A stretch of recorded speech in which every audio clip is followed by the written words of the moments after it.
Welcome to You, Me, Empathy. Thank you for listening. We would like to remind you that this podcast is for informational and entertainment purposes only, and is not a substitute for medical advice, diagnosis, or treatment. Known as just a silly boy with a feely heart.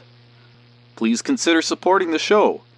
Check us out on Patreon or simply leave a review on iTunes.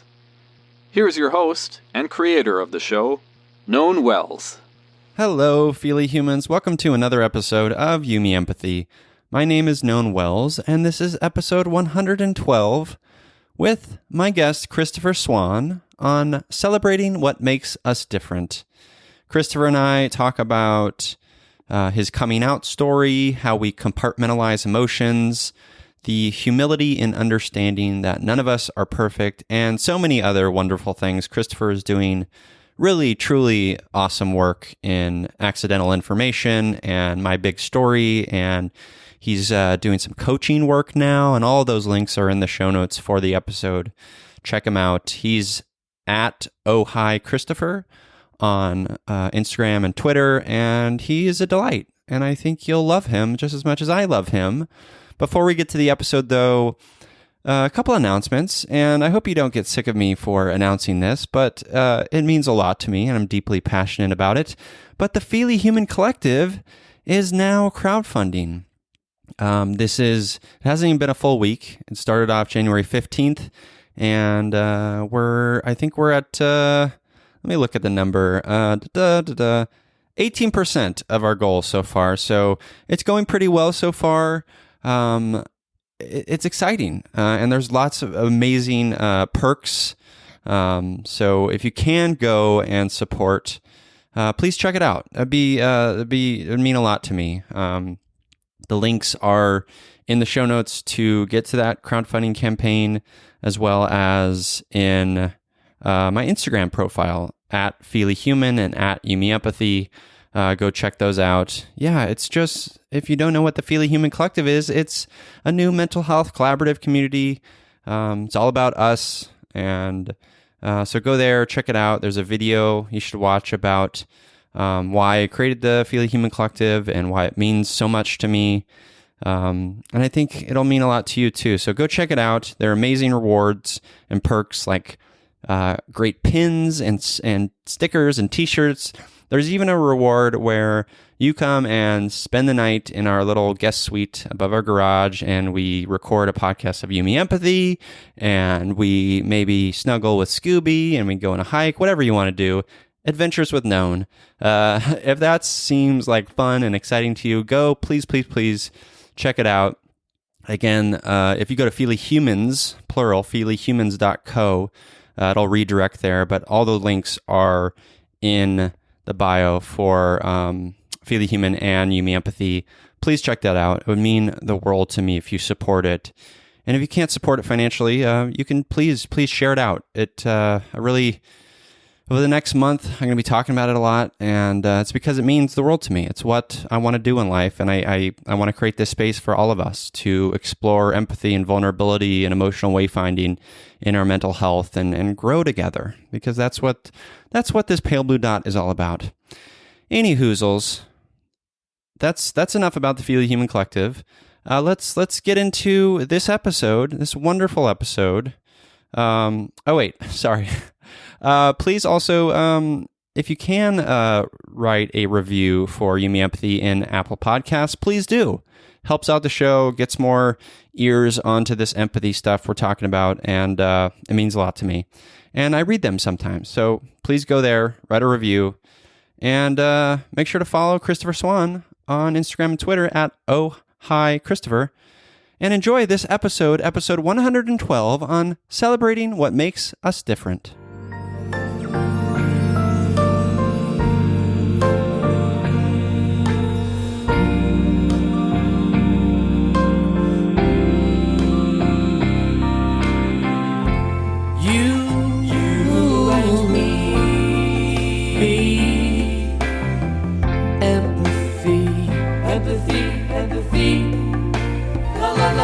La la la, you,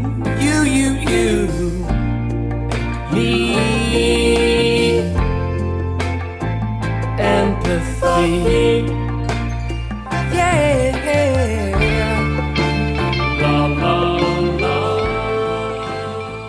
to You, Me, Empathy, a podcast about exploring the struggles we face in our day-to-day lives as humans trying to get by on this wondrous and overwhelming pale blue dot. The intent of You, Me, Empathy is to talk openly, without judgment, about our mental health, our neuroses, our shared anxieties and worries, to create a dialogue that is vulnerable and deeply human and empathetic, and to share that dialogue with others to inspire emotional and cognitive collaboration and insight, so we can, hand in hand, break down the stigma that make us feel shame and guilt for struggling, for feeling our feelings, for being feely humans. You, Me, Empathy is a safe, friendly space designed to inspire the beauty in each of us. Today, my joy can be best described as big because I'm here with life adventurer, story curator, and podcast nomad, Christopher Swan. Hello, Christopher. Hello. I love that opening. Big. I love that. Thank you. Yeah, I mean, I figure big stories. That's what you're about. Yep. Makes sense. So, listeners, we're here today with Christopher to get to know him. Yeah, we're new pals, and so we're here to get to know Christopher and sort of his mental health origins and his kind of life story a bit. But before we do that, as we always do, let's do an emotional check-in. How's your week been, and how are you feeling right now? You know, those are two different things. My week has been a little stressful, and right now, though, as I mentioned a little earlier to you before we started this, I was feeling a little quiet and calm this morning. I think I did that purposely because it was stressful this week, and it was just little things out of my control. And I just needed a little let me just take a breather this morning. It was quiet. I had an opportunity, and I'm thankful I did that. It is amazing, and it's so good to hear that you found that quiet, because it is, you hear about that. You hear people say, oh, just sit still, be quiet, take time for yourself to kind of sit and be with your thoughts and the sounds of nature or whatever. And we know how powerful and transformative and healing that can be, but why is it so difficult to get there sometimes? I think in the heat of it, admittedly, it's difficult for me to be there. I don't always manage stress really well, and I know that about myself. So if there's a lot of stuff happening at one time, it's hard for me to see between the things that keep coming at me and just to stop. And it was quiet this morning, and I didn't have anything planned specifically. I knew we were doing this. And so I think that was me purposely trying to say, okay, don't make it a crazy morning, because that's very me. I'm a little on the go a lot. And so I think it was just an opportunity because it unfolded. So I guess what I see that as is maybe you can't in the moment slow down, but take the opportunity when it happens. Yeah, that's a good piece of advice. Yeah, being more. I mean, that's kind of being more of a little bit more of like a passenger as opposed to a driver. I know for me, like I struggle with the concept sometimes of just like choosing all the time. You hear like choice, choose, and those things are valid, but I struggle sometimes with that idea. Like I feel overwhelmed by it. I also feel frustrated by it. I feel anxious about it, so like maybe being the passenger sometimes can be a good thing. When you say choose, do you mean like the decision? Because I think there's something what they refer to as decision overload. And I choose meaning like, I'm not putting anyone down or being negative about this, but like there's a lot of language about like choice and choose your day, right? And okay. And those things are certainly valid, but I just feel overwhelmed by it sometimes because emotionally sometimes that's a difficult hurdle to overcome, and to your point, like maybe it's just there's just too many choices to make, etc. I think I would agree with that about the, choosing your day. That is true sometimes for me. I can. Other days I feel like I'm just getting stuff done because I just kind of have to be in the moment. And it feels a little bit like a luxury for me to like really sit and choose how I'm going to manage this thing. It's a better way to be for sure. But sometimes there are a couple deadlines. I got to get it done. And then I will just think about it afterwards. And then that thing I was speaking of, like the decision overload. I think one thing about starting your own business or being an entrepreneur or anything you want to call yourself, if you're doing something that's really creative or you're in the driver's seat all the time, you have to make decisions constantly. And after a while, you just max out and you don't want to make a decision. And I think that's where a passenger can come in. Because I just, I'm overloaded on that. I don't want to make one more decision. It's kind of like this, but I hear this from couples as well. What do you want for dinner? I don't know. What do you want? Because at the end of the day, and I think some of that is, I just don't care. I just want to eat and hang out. Because you've had a full day of being in charge and doing these things. And so, I don't know. I think those things all are connected in some way. You're absolutely right. And I think the dinner choice example is a great one. I definitely find myself in that sometimes, for sure. And I ask it, I think, with the hope that Jessica, my partner, will just make a decision. We'll just say, like, just help me out here. I think a lot of us do that. Yeah. Yeah. So you mentioned that like you're kind of an on the go type of person. Have you always been that way? And where do you think that comes from? I have always been that way. And I think it comes directly from my mother. I can relate it to her. It's a family relation. I don't know if it's behaviorally, like I've learned it, or truthfully, it feels like it's always been my DNA. I've always been, like, as a child, I was referred to as hyper all of the time, which was never said in a nice way, by the way. So it was never said like, oh, he's so hyper and that's so great. It's more like, you need to calm the hell down. Forgive me, but like that is the context. I know hyper is, it's like a negative context. Mm-hmm. Yeah. And I think, but that had blossomed also into me having a lot of energy to do things and wanting to do stuff and trying things. And it also was part of my curiosity, always, because I find myself to be very curious, and I've always been that way. So I think that reflecting on, like, in my family and my mom, she's the same way. I always think of this example. So I grew up in this, like, it was like 2.5 story old Victorian house. And we didn't have a lot of money as a kid. And it needed to be painted. And my mom's like, we need to paint this thing. It was peeling. It's gross. So she decided that she was going to paint it by herself, by hand, with a brush. And so they put scaffolding around the house. She scraped it. She had some help scraping it down by hand, by the way. And then she painted the whole thing by herself. And that's just kind of how she was. She's still kind of that way. And that's a little my description.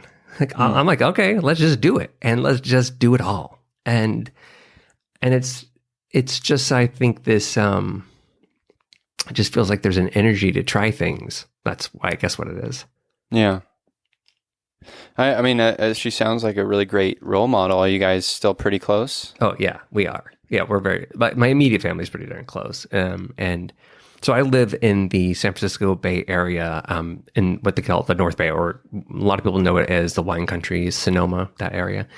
And I moved up here a few years ago to actually be close to my family physically, because I lived in Los Angeles for like 16 years or so. And I slowly moved my way back up because I realized I was missing out on the physical connections I could possibly have with family. And I also thought at some point, how many more years will I have with my folks before they can't do a lot of things? Sure. So I should take advantage of that. Plus, also, the area is amazing. So I moved here purposely because we are close, and how do I retain that? Well, that's really nice to hear that you have this close relationship with your family. Like, was it always that way? Have you guys always been sort of a close-knit, cohesive unit? Oh, cohesive. That I would find different than close. Let me break that down. Okay, that's fair. We have always been close and connected, but it wasn't always perfect. I mean, there's, speed bumps in every family and life, and we've had plenty of those as well. And I think even my teenagers were rough for me. I was dealing with my sexuality at that point. It was not. This was the late 80s and into the early 90s, and that wasn't so progressive as we are today with the LGBTQ plus community and being accepting. And it definitely was not that in my immediate family nor the surrounding area. And so that was a big riff for us. In fact, I ended up moving out when I was 16 years old, and I didn't speak to my family actually for a while. And so that was actually pretty rough. And then, and actually even had a little bit of homelessness during that time, which most people don't know about. And if I flash forward though, through, years, we've really worked on that and worked on our relationships. And my folks have also really come around to being not just accepting, but so welcoming of different people. My sister's also out. And so watching my mom and dad learn to support us and our partners and our families now has been really welcoming. But that took real work, and it took patience. So at what age did you come out?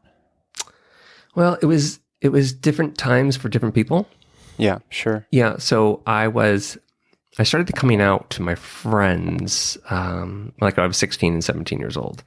And then I finally actually had a conversation with my folks, I think when I was 25. Wow. So it's a big gap there. Yeah. And their initial reaction was? Well, there were confrontations that we had when I was a teenager that didn't go well. And so when I finally actually had the conversation with them at 25, they were actually really welcome at that point. They said, "Of course we love you. Why would we never love you?" And I want to jump forward just a little bit because this is an interesting reflection. And I totally laugh at this. As my sister was coming out, which was more difficult, I think, for my folks. And I want to speak for my mom and dad because maybe they feel a little differently, but I believe it was a little more difficult for them because they had some expectations about having the only girl in the family, what they expected. But at that time, my mom also said to me, "Well, Christopher, it just wasn't that big of a shock with you." I'm like, "Why?" They're like, "I don't know, you just did things that weren't always straight." And I was like, "Wait, what? Why didn't you tell me? This would have been so much easier." And my sister, they were just surprised. So initially, when I had that conversation at 25, it was a welcome thing. It still wasn't a big conversation. It wasn't a regular conversation, but as I made this commitment to myself too, as I was dating people, that I would be open about that because I wasn't. And I felt like that wasn't fair to them. It wasn't fair to, I'm keeping this secret, or if I allowed them to know about it, I'm still not allowing them into my life. And I wanted that. So I needed to face that fear and work through the awkwardness and uncomfortableness. And I think that's what I meant about the patience and the work. Do you mind talking to me about that period where you did leave the house at 16 and what triggered that? Was there any specific event or confrontation? My mother and I had a large fight, and truthfully, I can't even tell you what it was about. Sure. Maybe she could, but it was a bad fight, and at that point, they wanted me to leave, and so I packed up all my stuff within, I think, the day, and I went and ended up at that point staying with my my friend's house, and they actually had a second little house in the back of their property, which I ended up living with them for quite a while, actually. But as a teenager, when you're 16, you don't know anything really. And, so I'm trying to go to school. I wasn't being a great student at the time because I think I was just dealing so much with my sexuality and who I was. And I was being bullied a little bit. And so it was a really rough period for me. And trying to manage that just wasn't doing a good job. And so that led to multiple hopping around the different places to live. Remember, again, I was a teenager.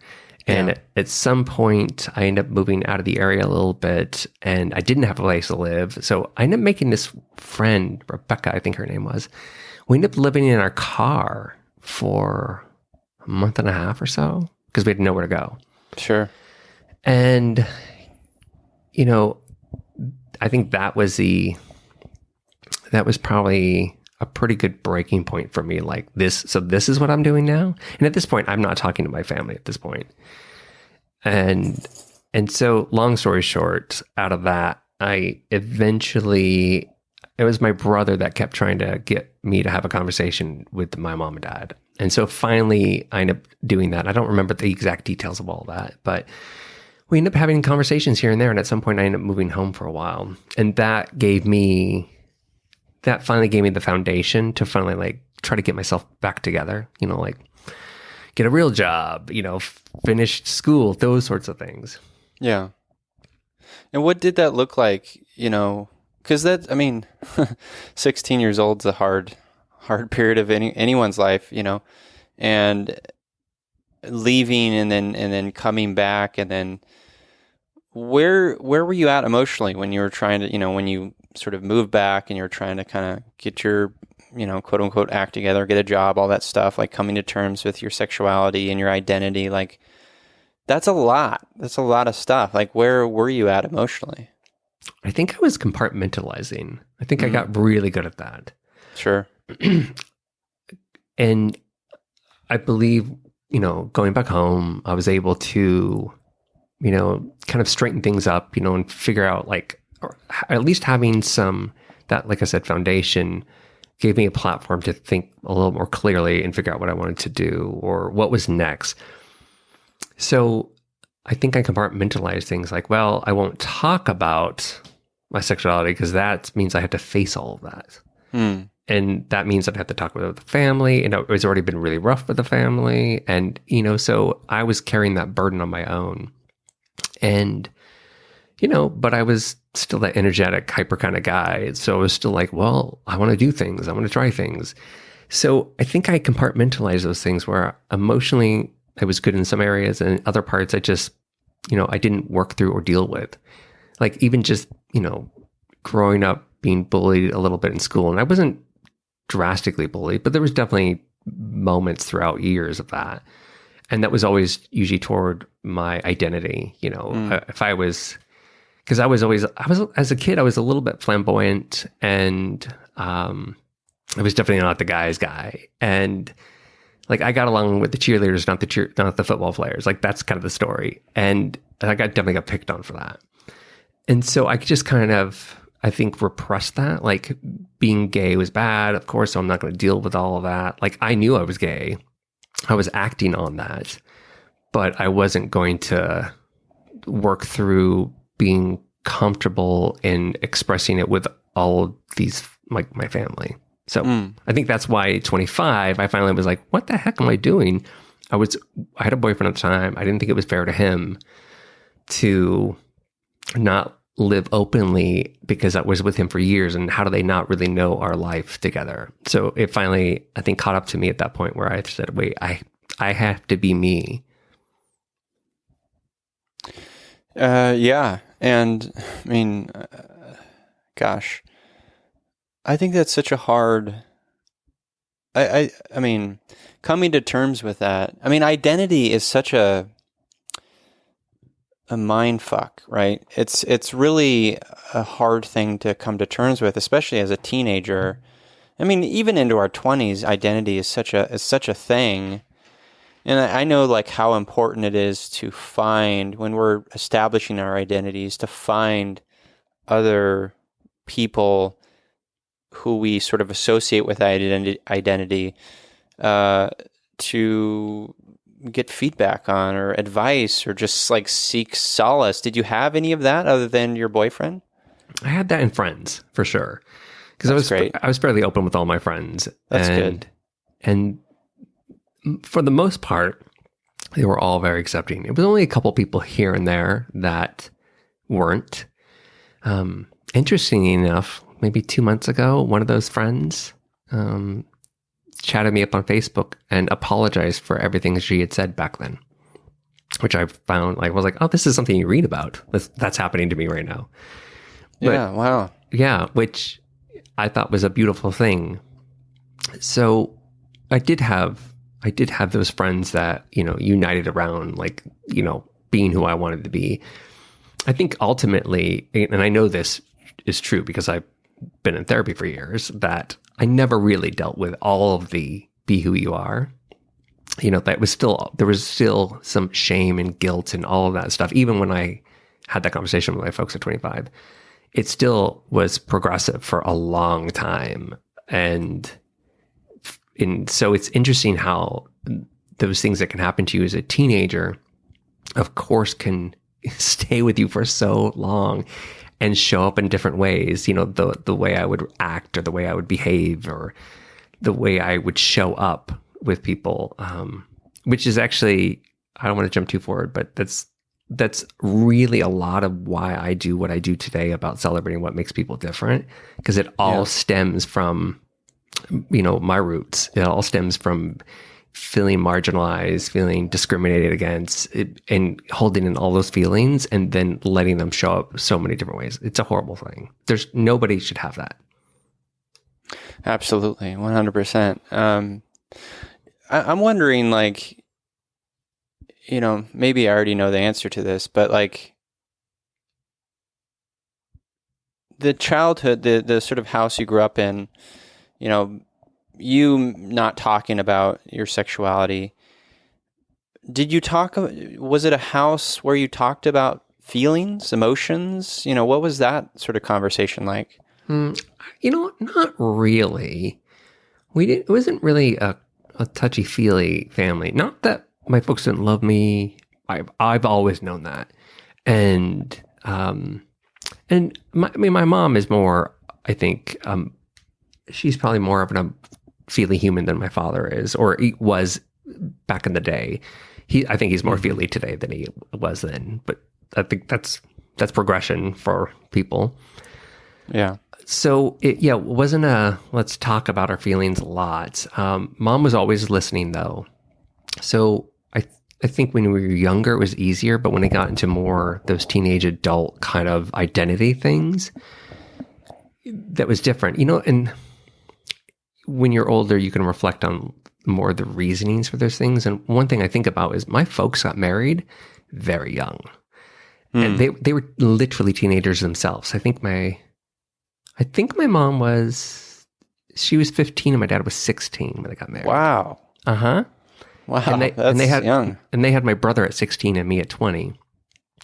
So they were kids themselves. So what do they know? That's a big piece of it. So, I mean, as a 16-year-old going through things, I didn't think about that with my folks. But, as my mom reminds me, because especially with the kids in my family, and she's like, you do the best that you can do. And that's what you strive to do and be the best parent you can. So I think that's when I can reflect on that. That's what they were doing as well. That's really beautiful. I think you're looking back with such compassion, which is, I think, not always easy. Yeah, I think it's because of the closeness that I have with my mom and dad. Yeah. That, like mom and I talk about this stuff now. So it's, we can have those kind of touchy-feely kind of sort of great conversations, which I really enjoy and love. And that's like part of that reason of moving here was to be physically close. So I could just hang out, on the afternoon and hang out at their place and we just, have a barbecue and chat a little bit. So I think that's why I'm able to have that compassion and reflect back and just really get down to the root of these things. And also, I think there's some humility in understanding that none of us are perfect. And I clearly am not that. And if I can realize that about myself and realize my faults, then gosh, why can't I give other people breaks? You know? So I think there's learning in myself. I mean, I'm in my 40s now. So, I've had some time to figure out some of this and lots of therapy. Well, listen, old man. I mean, just kidding. I think that's all correct. I think recognizing that we're all flawed is very important. But for me, I think it's important to recognize that, for your family and your parents, like, you see a progression there. You see that they've grown. You see that they've made efforts, and I think that's a really crucial component of it. Mm-hmm. Because like for me, like looking back on my childhood and the way my parents were and are, like, there's less of that, and mm-hmm. sometimes none of that, right? And it's in that case, it's much more difficult. Yeah, I can see that and understand that. And it's true. It's, if there wasn't a progression there, then I wouldn't be in the same experience or have the same beliefs and feelings that I do today. Yeah. So on the feelings front, when did you really start to kind of really explore your feelings in therapy or out of it? I think it's maybe, it feels like it's two different things for me. I've always been kind of a feely person. Mm-hmm. So even if I compartmentalize things, I've always felt things deeply. Like I feel like I belong to this sensitive people club. Yeah. Like you and me both. Yeah. Another thing that people say usually with a negative spin. And I think I've always been in that way. So I've always kind of been aware and I'm trying to understand them. But within therapy gave me the place to really explore or behaviors connected to feelings, mm-hmm. and vice versa, like, or how feelings drive behavior and understanding patterns and all those different things. So I think it gave me, I felt like, the education to know more than just what they were and that I had them. And like, I always felt like it was okay to feel certain ways. Maybe not as a teenager, but as I got older, I felt strong enough to say, no, that's how I feel. Yeah. And that's okay. I don't know if I've always felt like I wasn't alone in that. And therapy helped me with that as well, to know, like, oh, that's actually normal to feel that way, air quotes. So maybe therapy was really kind of the open door to really, really explore the depth of them. And when did you start therapy? When did I start therapy? I think that was in 2002 or 3 or something like that. Something around there. Okay. Yeah. Are you still in therapy? I'm not right now. My therapist finally retired, which I cracked about that. Because, like, you can't do that. Like, we're connected here, my friend. Yeah. And he's like, we'll probably need to talk a couple sessions about how you feel about this. I'm like, clearly we will. And interestingly enough, because he was a therapist in Los Angeles, so when I moved, I actually kept doing that with Skype sessions with him. And that was actually a really great bridge for me it's because I had a lot of change for multiple years. When I moved out of LA, I moved to Silicon Valley or the Peninsula, and it was a brand new job, new location. I didn't know anybody in that area. And then 2 years later, I ended up moving to the North Bay, which is another like 60, 70 miles north. New place to live, different jobs. I changed jobs like 3 times, I think, at that point too. So there was a lot of change. So it was important for me to have some consistency, and the therapist was it. So he retired, and I haven't found a new one yet. I've actually been exploring that right now because I think it's it's actually been kind of a rough year for me. So I realized that I probably really need somebody to help me work through what's been going on. Yeah.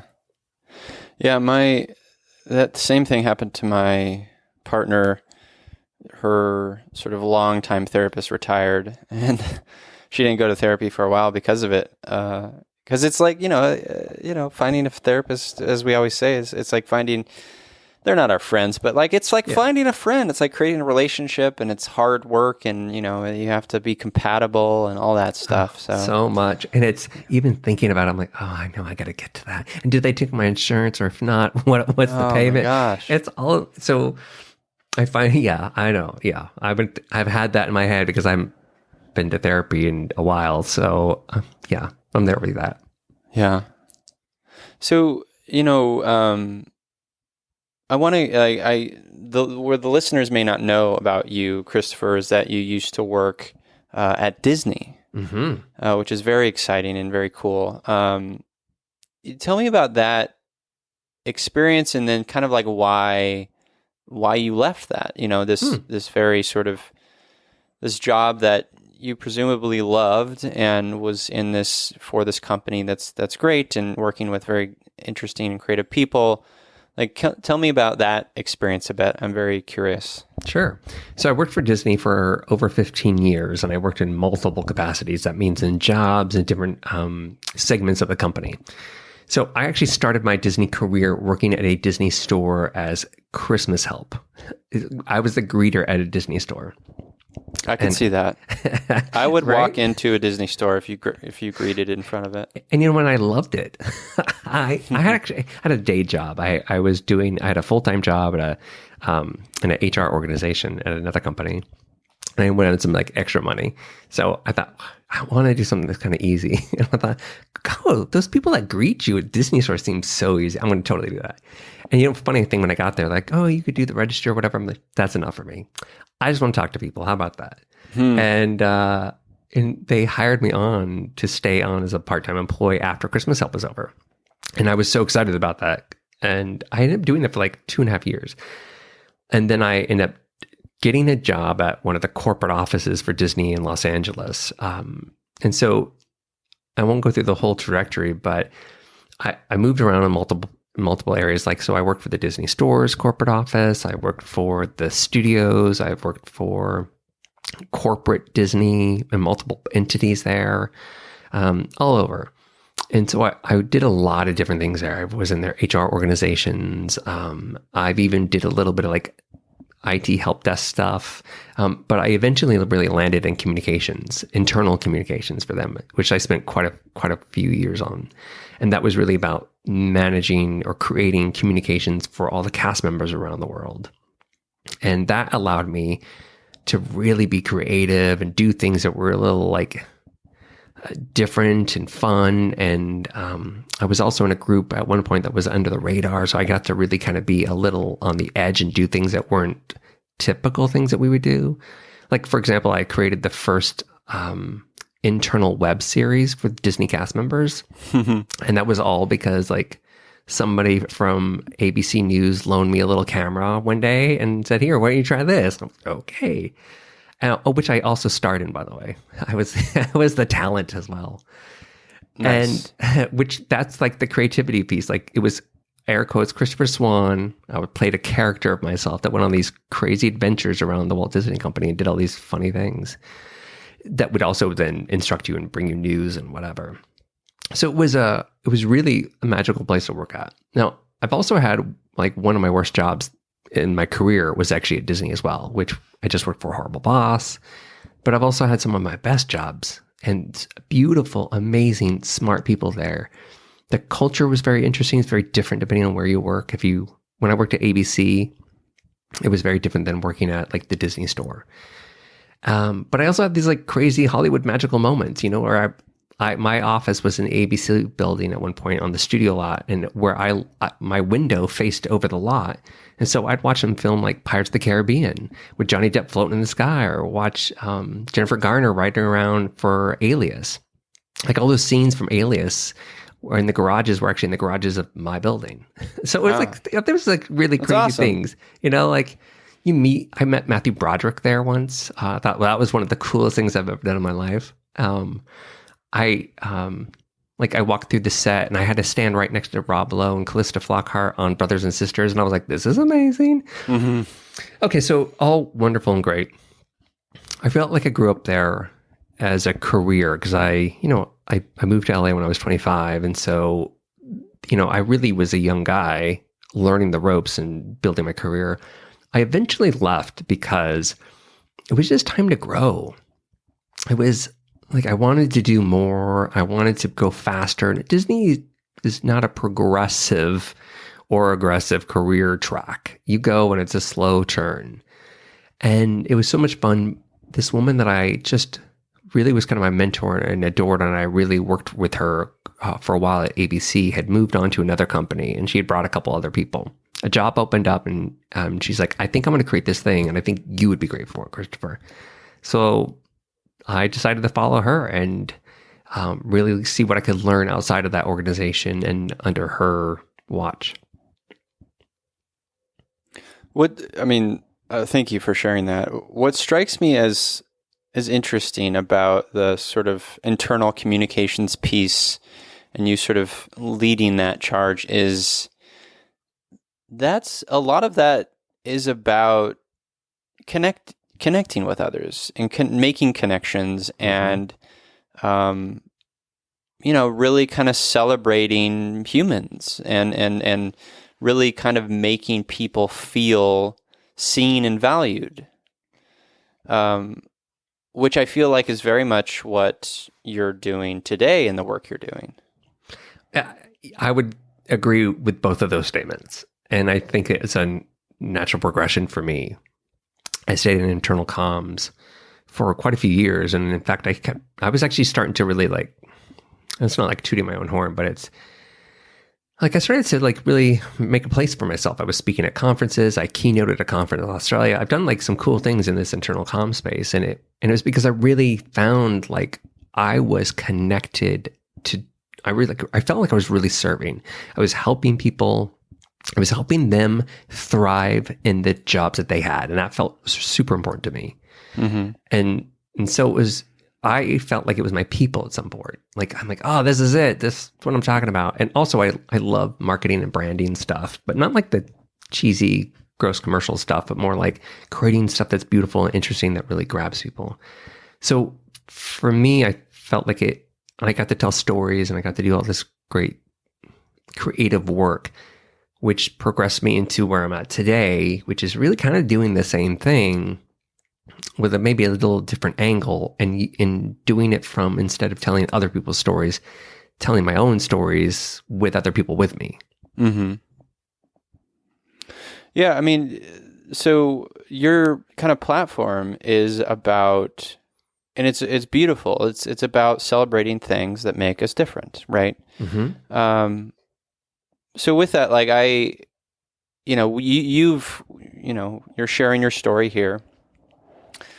Let me turn that around on you. What do you think makes you different, Christopher? What really kind of makes you a unique person in sort of leading the charge on celebrating others and their difference? Well, let me first say that what makes me different is what makes everybody different. It's everything that makes you who you are. And so when I talk about my experience earlier, coming out as a gay man, when I was 16, being homeless for a while, going back home, having, difficulties with family, coming back together, being bullied, having this weird career trajectory from the Disney store to, running internal comms for multiple groups at Disney. You just layer them on. Every little piece that comes to your life is what makes me different. It's not just because I'm part of the LGBTQ community, because also if you look at it on the surface, I'm just some white guy that lives in the Bay Area. Well, that's not very special, on the outside.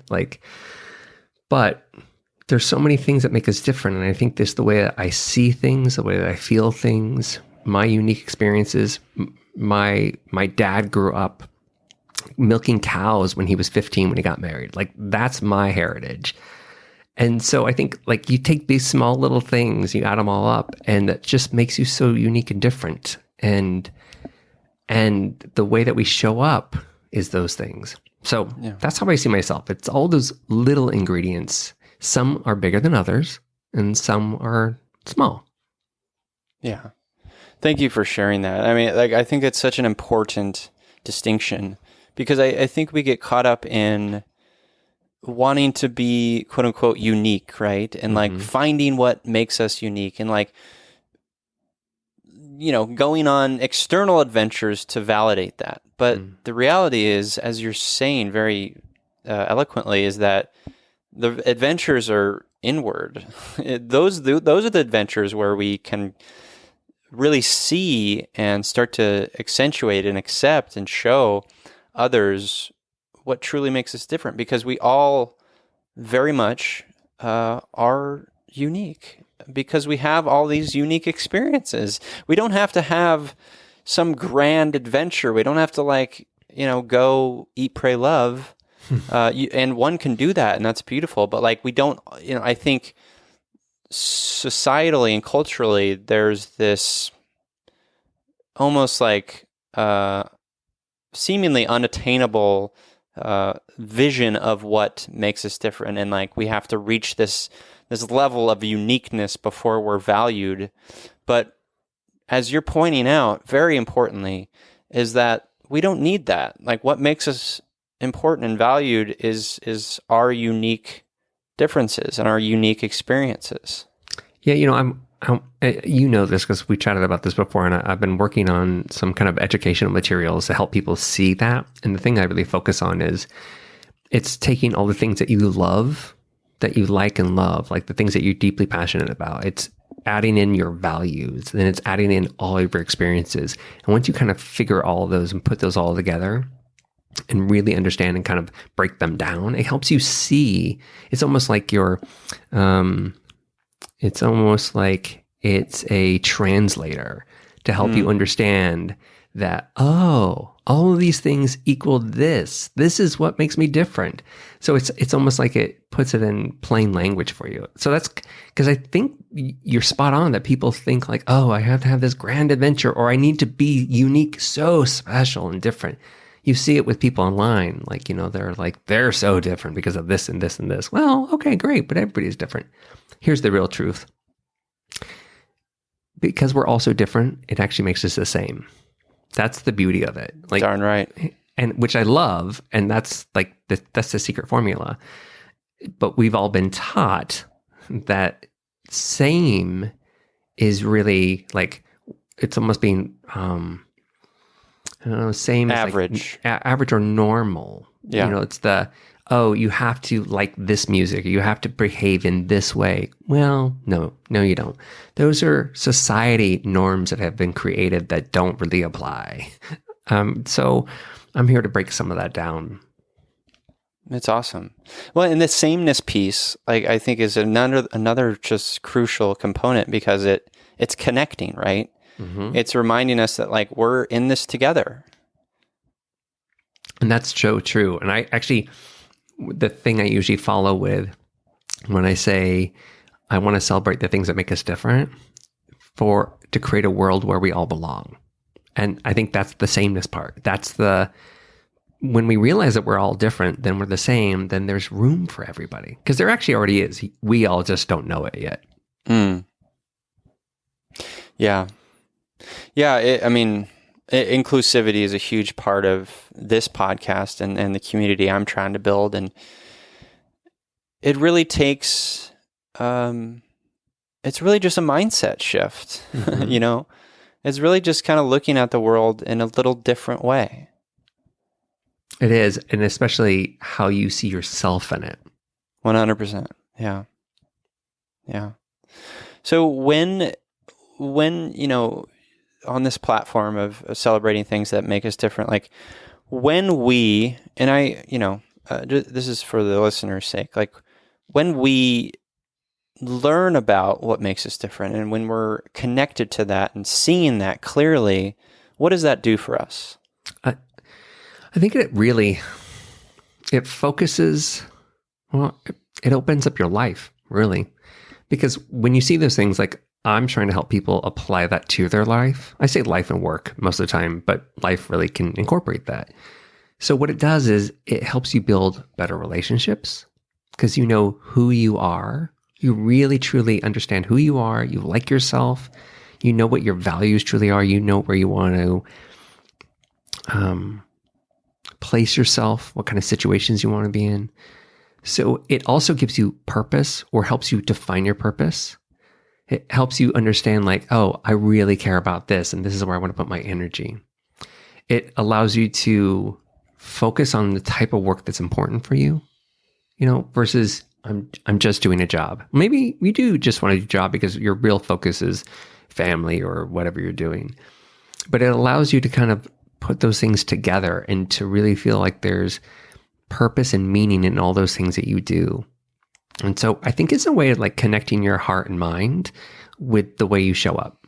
I love that.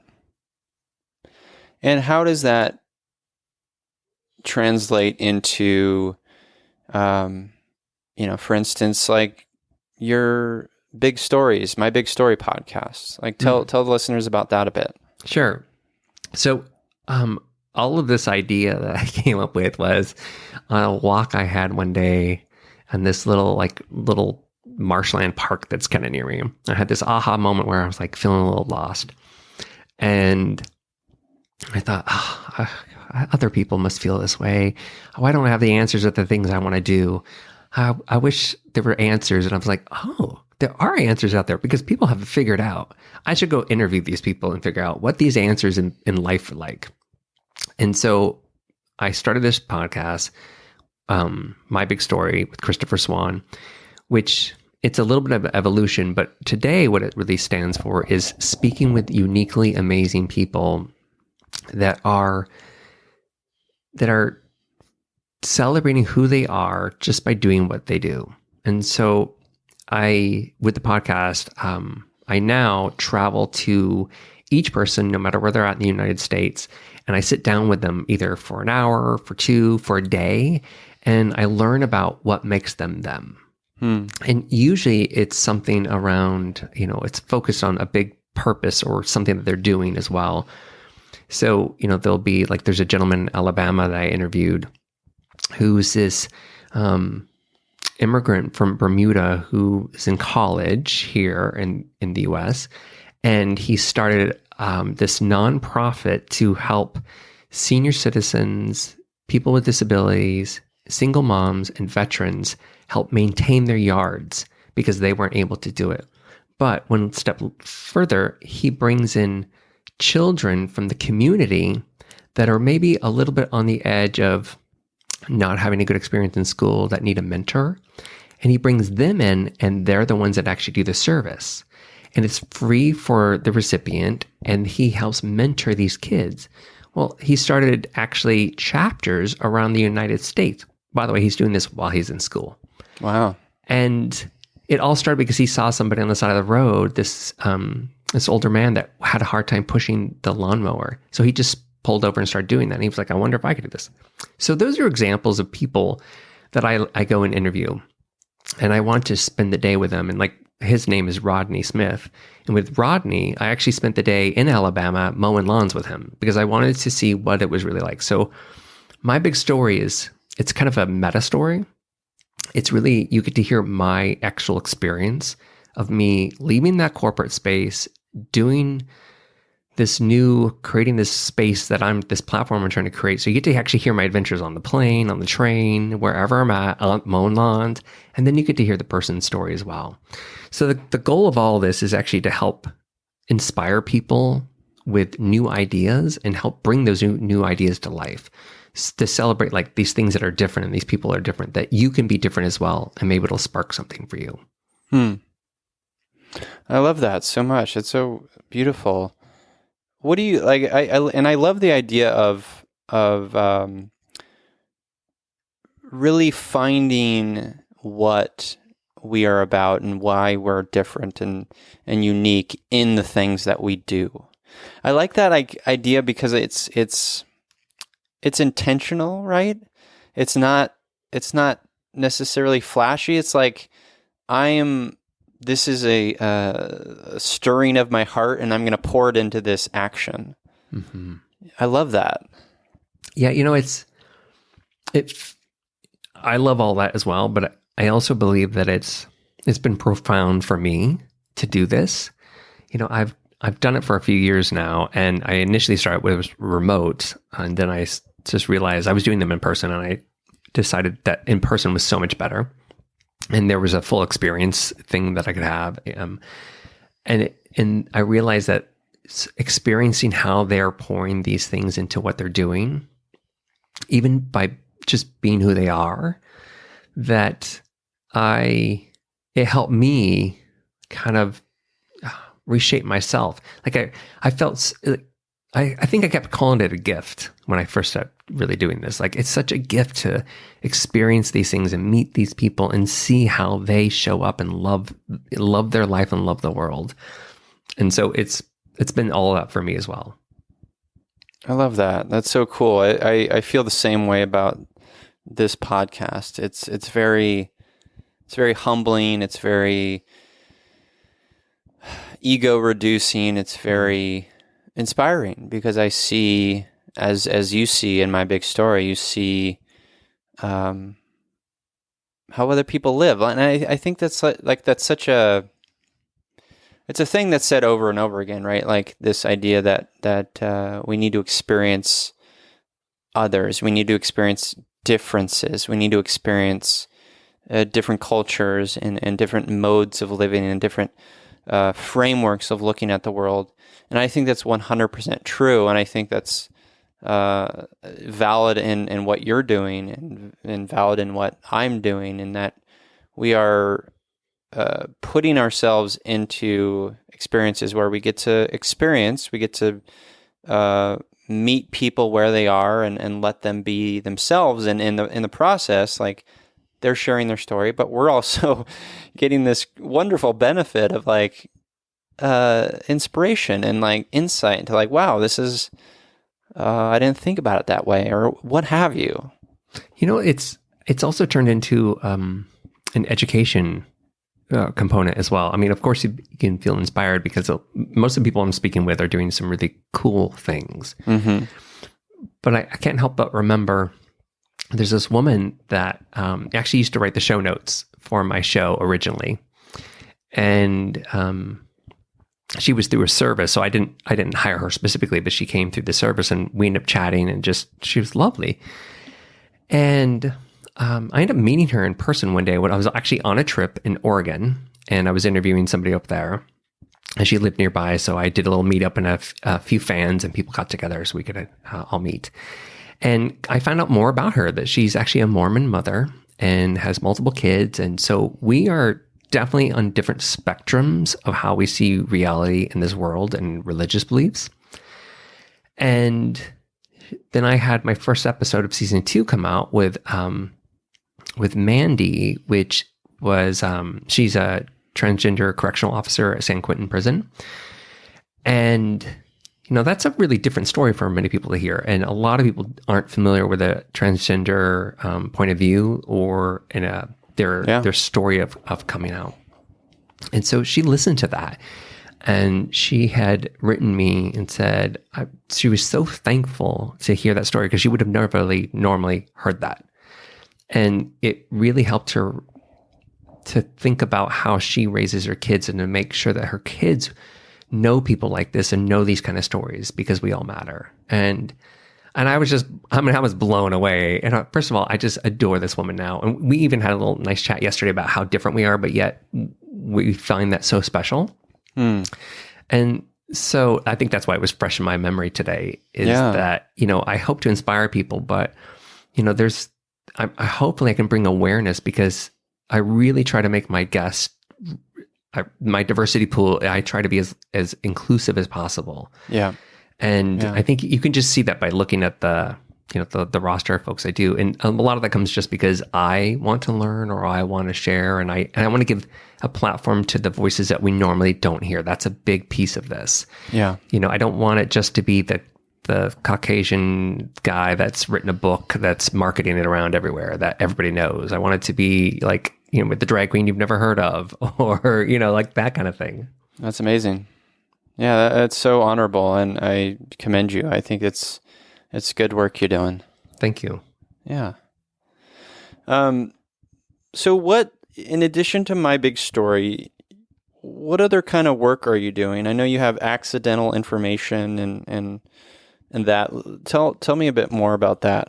Sure. So when I started this, I started a company called Accidental Information, and that idea was to create a platform, like a space that I could put all of these ideas that would help people celebrate what makes them different. So My Big Story, that was the initial first vehicle or medium that I created. And I really started that because I thought, podcasting is easy and I'll just start quick. I didn't realize that it is easy, but it's not easy to be really good. So that took a while. So I still created this platform. That's where the podcast lives. I then started to put articles on there as well about more like advice and almost tangible advice to help you either be the person you want to be more creative, create more self-awareness, all those things that kind of come together. And so the idea is still to continue to grow that. And so we just, as part of Accidental Information, has a collective, which is like my fancy word for saying podcast network, because I don't really love that. And so we brought over a new show that's not run by me. That's an independent creative that comes over, and he's joined the collective. So he's under my umbrella, a brand, but he still owns his show, and that's called Good Humans. So we just did that just over 2 weeks ago. So he interviews people that are doing good in the world, that can help us learn how to be better humans in the world. So the idea is to grow some of that, continue the articles, continue different types of shows, be it podcasts and web.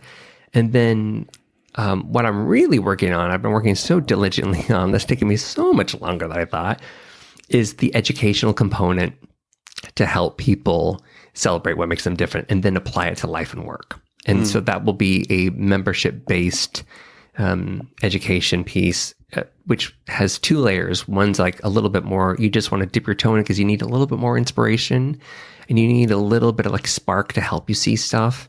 And then the next layer is, you know what, I got all that, I want all that, and I actually need some real help to figure out how to translate all this and apply it to either my career, my small business, my creative life, and just my life in general.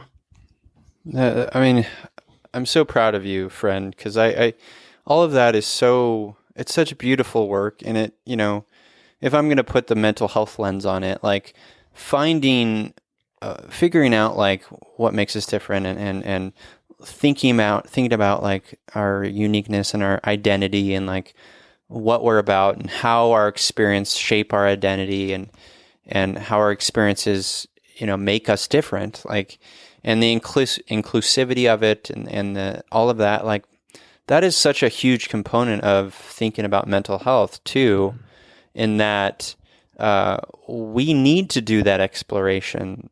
We need to explore our feelings. We need to explore these aspects of our identity, whether you are diagnosed with some disorder or whatever. Like, I think those components of identity and exploration and individual, seeking and mining, like, is such a huge part of this. And it's why I wanted you on today, because I think that component of it, whether or not you are like specifically exploring mental health and mental illness, I think it's very important to think about our mental health with that framework. I completely agree. And in fact, I do actually want to focus on mental health a little bit. Like, so it's not really my specific space. Like I don't feel like I can be somewhat of an advocate for it. It doesn't feel like my expertise space, but I believe there's a real space for that. So I've even carved out, like, even in the articles, like I haven't really said this publicly yet, but I've created a space where we can actually have contributors. So I haven't really marketed it. It's all available, where I want people to be contributors to writing articles for us. And I would love to actually really blow out the mental health space as well. And I would love to see maybe a mental health podcast on the collective and those sorts of things. That I think that's so important, because I know that I've struggled with my mental health, here and there, as well as just how to have better maintenance and growth with it. So I know it's important. Yeah, no, that's great to hear. And like I read about things like, I'm sure this is near and dear to your heart. I read about things like, obviously there's a stigma around mental illness, and then adding to that, like the stigma around LGBT communities, and the statistics around like higher risk of suicide for LGBTQ plus teenagers and things like that. Like those things just really, I don't know, just pierce my heart and make me just so much like I want to reach those people, and I want to connect them and make them feel like we're in this together, I agree. And especially within the LGBTQ plus community, when you're in it and you really start to understand it, we're really not one united community. We are when it comes to like June and it's Pride Month and we see rainbows everywhere. Yeah. But the truth is, there's other parts of the community like queer people of color, or trans folks, like those two groups especially really need better support and help. And because I'm not a big believer, like, everybody has their own story, and not one story is better or worse than the other. But I also know that as a white gay guy in the Bay Area, life is a lot easier for me than a Black trans woman who's maybe living in Alabama. Absolutely. I really believe there is such a need for those sorts of components of support, education, all of those things that come together. So I would love to be a part of that. And because to me, it's almost like, how do I use my privilege to make things a little better? Yeah. And if I have an opportunity to do it, then I shouldn't just do it. I feel like I'm required to do it, because it just feels like it's what's in my soul. Like I need to help. Yeah. Yeah, I love that. I think being mindful of our uniqueness and what makes us different is being mindful of our privilege. Mm-hmm. Yeah, absolutely. Well, I'm really just love what you're doing, Christopher. It's really great work, and I hope the listeners see that as well. I appreciate that. It's been kind of a dream to do it. I mean, not to say that it's not tough work. That's something I always tell everybody as well. Like, you want to follow a dream, you should do it. Just know it's not unicorns and rainbows, but it's so fulfilling and so meaningful to be able to, try to, I think, give back and help and serve and try to make the world better. Yeah, that's what it's all about. Well, let's start wrapping up here. Let's talk about Empathy Heroes. This is the part of the show, listeners, where my guest and I talk about someone in our lives. Could be a character from a book, could be a character from a movie even. Just someone who is a great empathy hero, someone who inhabits a whole great deal of empathy. I will go first to give Christopher a moment to think on his empathy hero. My empathy hero this week is Truman Capote. So one of my all-time favorite books is Other Voices, Other Rooms by Truman Capote. It's his first novel. It's tremendous. It's like he was just one of the best writers ever. And I'm going to read a quote from him that I just really find beautiful and really spoke to me. He says, quote, "Did you ever, in that wonderland wilderness of adolescence, ever, quite unexpectedly, see something, a dusk sky, a wild bird, a landscape, So exquisite terror touched you at the bone? And you are afraid, terribly afraid, the smallest movement, a leaf, say, turning in the wind, will shatter all? That is, I think, the way love is, or should be. One lives in beautiful terror, end quote. And I love that because it just speaks to, I mean, first of all, just the love is not an easy thing. It's a brutal thing at times, and it takes work, and it takes a bit of the bright and the dark to be kind of one and beautiful. And so, yeah. So I just love that quote, and I love Truman Capote's writing. And listeners, if you haven't read any Truman Capote, do so. He was a tremendous gift to the literary world. So that's my empathy hero. How about you? I think mine's more, this makes more sense for me too as well. I am impacted by people that are in my life. Sure. I can't help but think of my friend Jenny. I've known her since I was 18, I think, and we've had just the craziest memories and stories together. And we moved both out of the area that we grew up in within like a year of each other. I moved to Los Angeles. She had moved to Maui, where she still resides. And through that time, she has become probably just like my empathy hero in so many different ways. And I think when we talked earlier about feelings and about exploring feelings and understanding them, like she's been on that journey with me, and she's been doing her own journey at the same time. And so the in-depth conversations and the understanding and the empathy that I have received has come so much from her. And we haven't held, like, that distance has not created any barrier for us. And as time goes on, it gets deeper and better. And so it's beyond more than just a friendship. Like, I know that she can help me see and understand things differently, and can also empathize in the, adventure and travel I've been, especially over like the last, year. Like I said, it's been kind of a funky year. And so anyways, I think it's definitely that dear friend of mine that has felt more like almost a sister, really. Thanks for sharing that. Absolutely. Well, Christopher, where can listeners find you and connect with you online? Sure. Well, you can either go to accidentalinformation.com to find all the different resources I talked about. And then if you want to find me online, I am, as you know, I'm on Instagram, I'm on Facebook, I'm on Twitter, and I'm at the same handle, Oh Hi Christopher, OHHI Christopher. Lovely. Well, Christopher, thank you so much for being a guest on You Me Empathy. Oh, it's my pleasure. It's been an honor just to have the conversation and talk about all these things in my past and where I'm at today. Thank you. Yeah. Oh, you're very welcome. And to you listeners, I'm here, you're here. We're here together on this wayward, overwhelming, awe-inspiring pale blue dot. We have each other. It's You Me Empathy.